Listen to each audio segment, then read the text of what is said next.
नमस्ते। म अहिले भीमदत्त नगरपालिका वडा नम्बर 4 भगतपुरको भण्डारी टोलमा छु। म तपाईलाई अहिले नेपालको एउटा गजबको इन्जिनियरिङ देखाउँदैछु।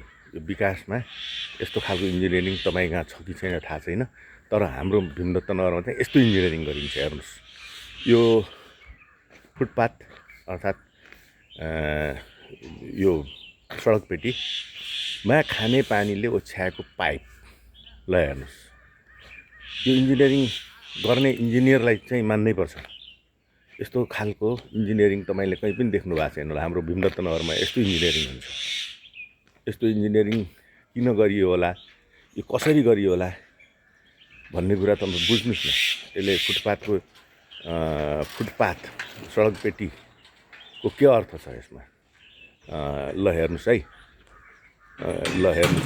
तपाईँ हेर्दै जानुहोस्।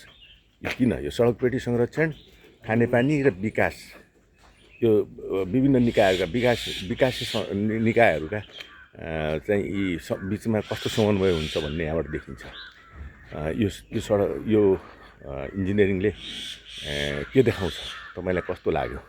मलाई चाहिँ कमेन्ट गर्नुहोस्, लाइक गर्नुहोस्। यो सानो कुरा होइन, यो सानो समस्या होइन जस्तो मलाई लाग्छ। किनभने यो हाम्रो विकासमा रहेको दृष्टिकोण, फुटपाथको कुनै अर्थ नहुने, पानीको मात्रै अर्थ हुने जुन हाम्रो दृष्टिकोण छ, यसलाई चाहिँ हटाओस् भन्ने म सम्बन्धित निकायहरूमा अपिल गर्छु। धन्यवाद।